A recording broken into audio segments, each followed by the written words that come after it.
Hey, welcome back to Tango Simplified Learning Series. I am Yelizaveta, and today we're diving into talking about dancing to salon-style music. This month in my program, I'm focusing on Miguel Caló.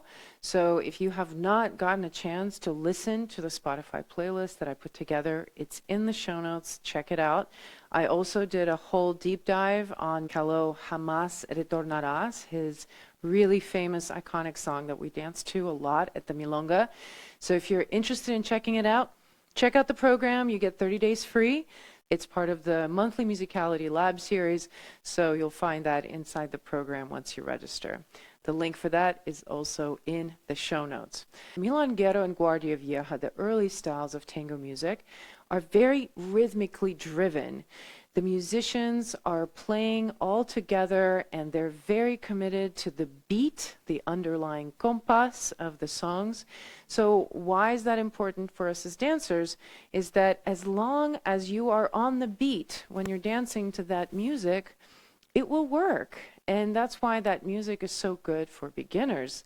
Once you shift to later musical development of salon style, which is the 1940s, the orchestras such as Caló, such as Laurens, De Mare, they're not so heavily reliant on the beat anymore. The focus of the song becomes the actual melody. So if you as a dancer only know how to follow the beat, and you follow the beat on songs that are of the salon style, your partner is going to feel that you're not really connected to the music. So this is a very common complaint I get from followers who will dance with leaders who don't feel the difference, they don't hear the difference between phrasing to something that's very rhythmically driven to phrasing something that's more melodically driven. So you might think that you actually are being very musical, but your partner might be quietly dying on the inside. So in order for us to actually express salon-style music, I think of it as a transition from 2 dimensions to 3 dimensions.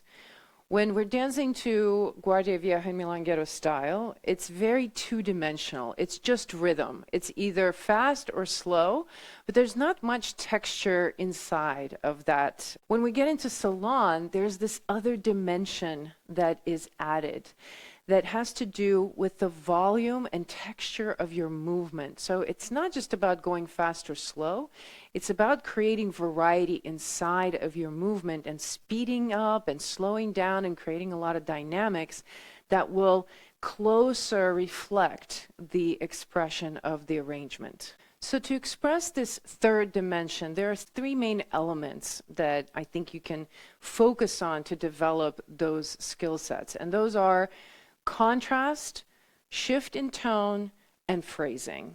Today we'll be dealing with contrast, and over the next few weeks I'll cover the other elements. So if you're not subscribed, make sure you subscribe, because every Saturday I post a lesson like this. The basic idea behind contrast is that, especially in salon style and especially with Caló, what you'll find is that the phrasing has a particular order to it, where you will have a phrase with a particular instrumentation, and then it will be followed by a different section that will have a different instrument that's at the front with a different quality. So because the music shifts, you as a dancer need to show the contrast of going from one section to another. Now, in very basic terms, that might mean that when the music feels very rhythmic, you would walk and do things that have to do with the line of dance, and you are just basically moving back and forth. Then on the next section, you actually switch and you begin to move circularly. So instead of moving in a line, for the next 8 beats, you might actually choose to move in a circular way, inviting your follower or your partner to go in a circular fashion. It's not that you must do one thing during one section and another thing during another section. It's not a memorization exercise. It's really more about what you choose to do. The idea, though, is that you can track that there is a shift and that you choose to show it. It doesn't matter how you show it. It can be very simple. It can be just a shift in direction or a change in the quality of certain movements. That's really what creates this feeling that you really are with the song. So now I want you to see an example of this. I'll show you 2 videos side by side where I'm dancing to the same song, but in both times I render the phrasing a little different. And even though I'm sort of using different vocabulary during different parts of the song, I want you to notice that there's an overlap in the thinking, meaning that there's sort of a logic to how I am exploring or how I am showing the phrases. You'll see me switch from circular to linear. I also like to switch between walking on marcato in 2 to walking on marcato in 4. The other thing that I really like to play with is the size of steps, especially with the singers. The vocals of Caló are so strong and they're so dominant that I can't help but shape my movement according to the voice. So my size of the step and the dynamic of my step a lot of times is driven by the dynamic of the voice. So let's check out this video and I'll see you in a minute.